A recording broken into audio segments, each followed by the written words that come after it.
the Essenes embodied Jesus Christ.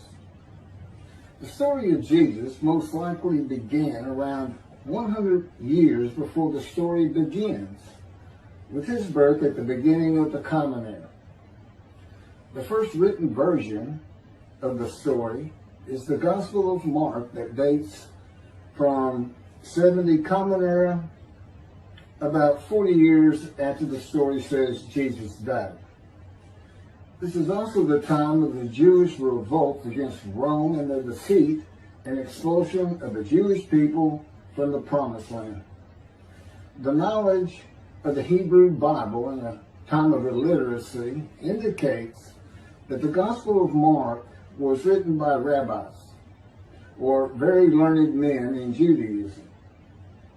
Men who decided they needed to write down this story that had been circulating by word of mouth and storytelling for as many as 170 years, beginning with the founder of the Judaism sect of the Essenes, the prolific writers of the Dead Sea Scrolls, to make money.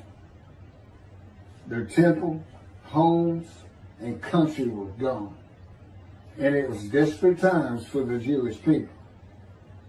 The name of the founder of the Essenes was with a capital T, the teacher of righteousness. That was his name, the teacher of righteousness.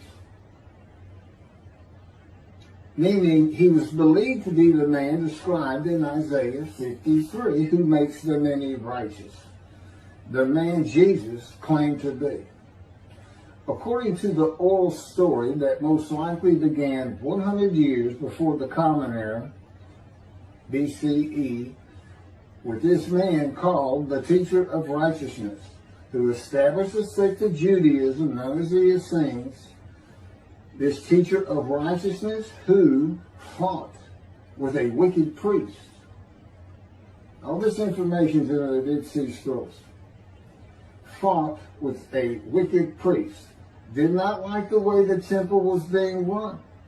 Did not like all the sinning going on in Jerusalem, and did not live there, and despised riches and the material things of the world, just like Jesus, who also claimed to be the teacher of righteousness. The oral storytellers, who were diverse and from different backgrounds, ethnicity, and ability, captured the imagination of the crowds with their oral skills and would earn their livelihood from donation of money and goods in the age of antiquity. Few could read in a world where literacy was restricted to just a few, and this did not begin to change until the Middle Ages. While the earliest forms of written communication date back to about 3,500 to 3000 BCE, literacy remained for centuries a very restricted ability closely associated with the exercise of power. Schools in ancient Israel, if any existed, served only the sons of the rich and the religious elite. Storytellers in general would be very learned men, captivating the imagination of the crowds at the gates and the meeting places of Jerusalem, with tales that people of a harsh and brutal time wanted to believe in. A time when medical treatment was primitive and life expectancy was 30 to 35 years, averaging those who died at birth to those who died with long life into their 70s and beyond. A time when people believed in mythical gods and gods who were men and making sacrifices to gods for favor and for safety, healing, long life, crops, and fertility. The Dead Sea Scrolls are generally thought to have been produced by the Essenes No one really doubts it anymore. And the Essenes are a group that protested the way the temple was being run. Many of the Essenes went to the cliffs and the caves east of Jerusalem by the Dead Sea, known as Qumran, to prepare the way of the Lord, following the commands of the prophet Isaiah. Today, in this day, the day of the Lord, because the land burns again, the Jewish people have returned, and Jerusalem and the ruined cities have been rebuilt. Elijah clears the way for the Lord. They went to Qumran to get away from the sinning of the people of Jerusalem and the ways of the religious elite at the temple, which would have been Pharisees and Sadducees. The Essenes are never mentioned. They're never mentioned in the New Testament. Now, they are prolific writers. And they had their own gate. They had their own gate throughout the life of Jesus and for 40 more years until Jerusalem was destroyed. And that in 70 Common Era, when everything was being destroyed, that's when they put those scrolls deep into pottery, big pottery, and buried them. That's what kept them from disintegrating into dust. And if you ever look it up, I mean, when I say prolific, there must have been many people, they were copyists. But they also did, well, I'm going to get to it. They made commentary on the scrolls. One of the first leaders of the Qumran community, again, was the teacher of righteousness, identified in the Damascus document and the Habakkuk Pesher. A Pesher is a type of commentary in Hebrew. In the Pesher literature, the teacher of righteousness is presented as a founding figure who directly clashed with an opponent called the wicked priest. Of course, we all know what Jesus went through with the religious elite, Sadducees, Pharisees, and the high priest.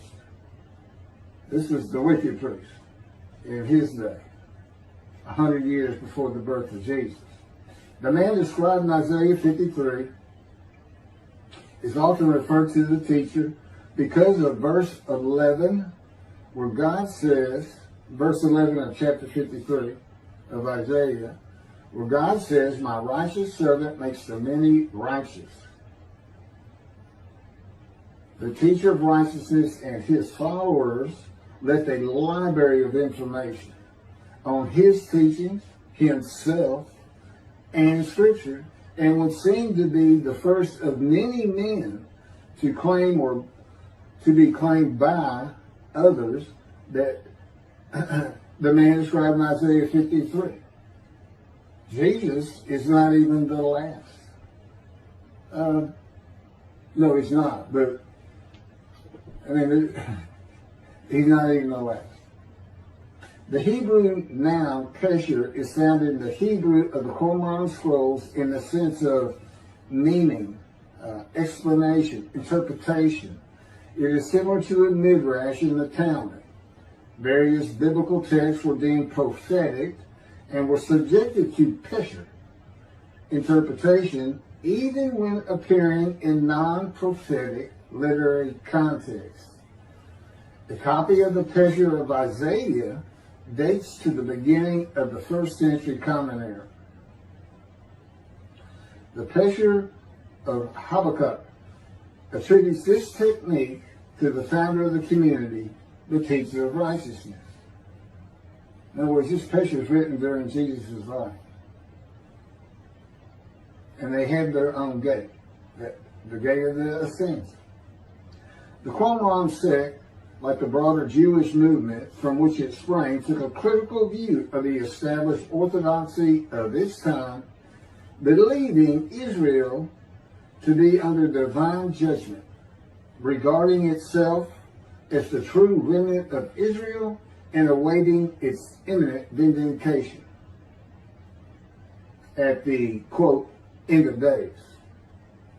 At the end of days, evil would cease, the wicked would be destroyed, and the righteous would live under a divine blessing.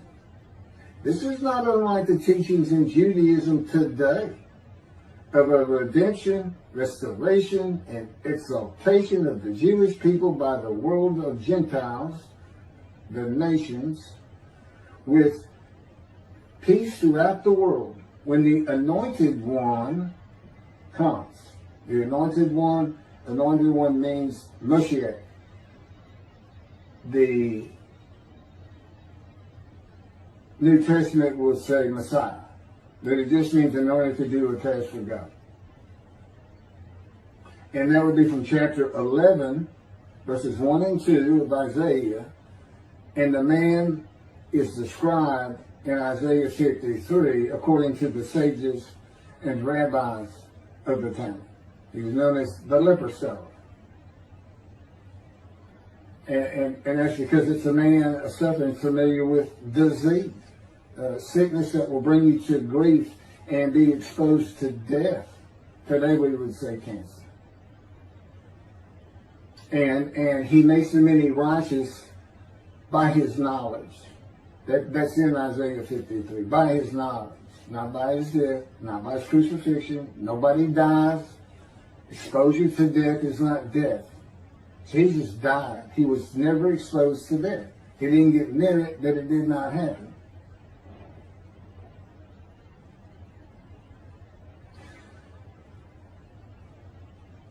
This time that the Essenes were waiting upon, that they thought was imminent, did not happen for them. And it is this teaching that Jews for Judaism uses in the analysis that Isaiah 53 describes the Jewish people as God's righteous servant, as one man, Israel. The persecution of the Essenes and their leader, the teacher of righteousness, probably elicited the sect's apocalyptic visions. These included the overthrow of the wicked priests. Jesus pointed an accusing finger at the high priest and told him, "You shall see me return." Oh, it sounds threatening to me. The wicked priests of Jerusalem and of the evil people, and in the dawn of the Messianic age, the recognition of their community as the true Israel.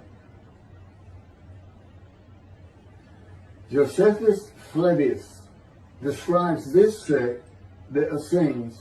This is a man living at the time. People wrote back then, but you can't find anything written by Jesus or about Jesus until after the destruction of the temple. He describes this sect, the Essenes, as one of the main three philosophical sects among the Jews, with a very detailed description.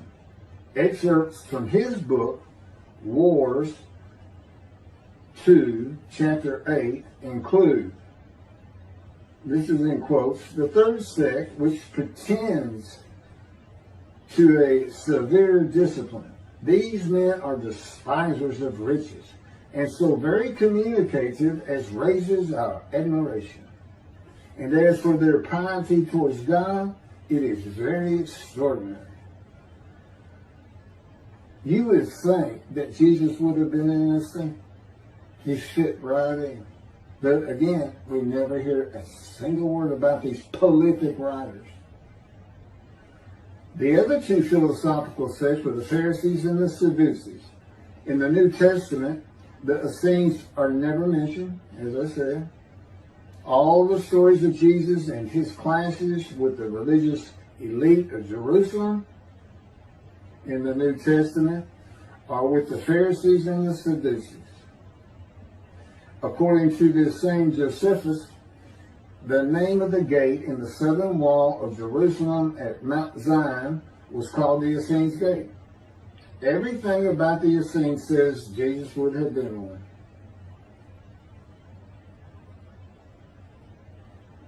Peter and Paul, disciples later called apostles of Jesus, all said Jesus was the fulfillment of Isaiah 53. and the teacher of righteousness. All of Christianity does today. The Essenes, again, were writers and copyists and had their own gate in the southern wall of Jerusalem. The founding leader claimed to be the righteous servant, so did Jesus. It is impossible to believe that the Essenes had not heard of Jesus. It is impossible to believe they would not have gone to Jesus to question him and verify the stories around him and his claim of being God's righteous servant and right about him. Because they believed that their founder was the Moshiach and that the end times were coming. Moshiach, anointed one, described in Isaiah 53. They were great followers of the things Isaiah had to say, and there's a picture written on it during the life of Jesus. It's impossible to believe it.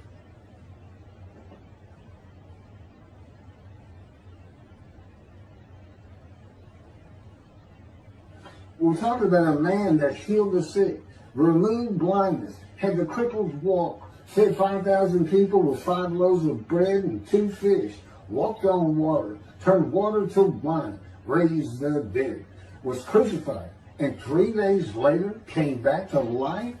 And you think these people, how about Joseph Philadelphus? Why didn't he mention that? He talks about the destruction of the temple. He was there. The Essenes were present in and around Jerusalem for 100 years before the birth of Jesus and another 40 or so years after his death at the age of 30 in the first written story of him and his life in 70 Common Era. There is not one word written by the Essenes of Jesus. There is no account in the New Testament of Jesus and an Essene. There are no writings or even a mention of him by a single person or a group that was part of his generation while he was alive. There are no writings by Jesus. And prophets of God, men of God, servants of God have been writing for him throughout the biblical times until he stopped talking to his prophets. The Hebrew Bible ended. The last prophet he spoke to, Malachi. Malachi chapter 3, the last chapter of the prophets,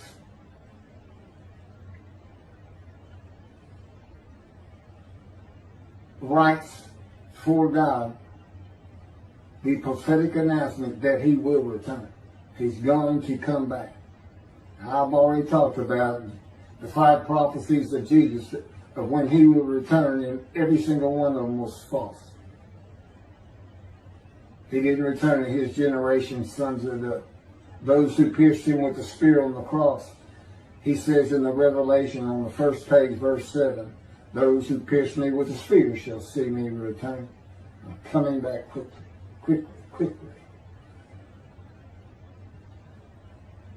Nothing was written by his disciples. There are no writings by Herod or Pilate or any Roman newspaper, poem, or book of this man who healed the multitudes, fed the poor, walked on water, raised the dead, turned water to wine, was crucified and rose from the dead to human life, and then rose to heaven. That's where he's supposed to be returning from. While there are 3 Gospels under the names of 3 disciples, they are all considered pseudepigrapha. In Greek, that means falsely attributed. Writings which were attributed to authors who did not actually write them. And they were all written long after the death of Jesus, these Gospels, full of quotes and teachings from Jesus himself. Quoted parables, long speeches, Sermon on the Mount, long sermons that could not be accurate if passed by word of mouth. There is only one answer. The Essenes themselves, these writers and the storytellers of the day, had put this story together. And even though the writers of the gospel knew full well these rabbis were learned men of the Hebrew Bible, they knew it didn't really fit. But you know what else they knew? Nobody could verify it. Nobody could check them. Nobody could check them. Now, I just did a video on the deceptions. The deceptive, it covers just Matthew. And there's 3 different stories of him and deceits in every one of them that you can go look up now. You can verify these things I'm saying. I'm quoting them. I give the chapters, the books they come from. You can see Jesus change Zechariah, verses 9 and 10, the verses, from riding an ass into Jerusalem and being crucified, as Jesus said all the prophets said of him, to what the prophet actually said. You can go look at it. He said he's going to go and defeat Rome, defeat the enemy in Rome, which in Jesus' time in Jerusalem, and be king of the world, which at the time would have been the nations of the Middle East. And he would tell them all to surrender. That's actually, that's part of the verse itself, verse 10. And he would defeat the enemy and have the nations surrender and be king from sea to sea, lands into ocean. I mean, you can't get more deceitful than that. You can't lie greater than that. You're manipulating Scripture, God's holy word, manipulating it, deleting a verse 10, telling your disciples, tell everybody these things. That's why he's telling them. Tell everybody these things. Going in. They're going to kill me. Okay. That's what the prophets say. Don't forget. And that's what he's doing.